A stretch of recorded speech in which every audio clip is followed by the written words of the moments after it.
Egipto Afrikan dago.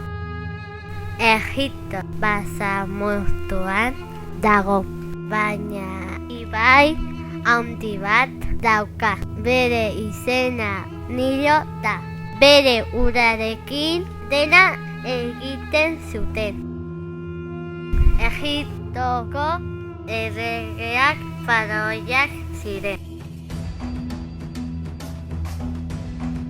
Haien ustez jendea hiltzen da eta beste mundu batera joaten da. Faraoia hiltzen zirenean, piramidean sartzen zituzten. Piramideak egitea lan handia zen.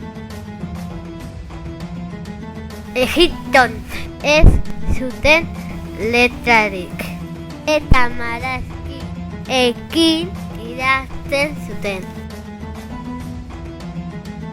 Agur lagunak!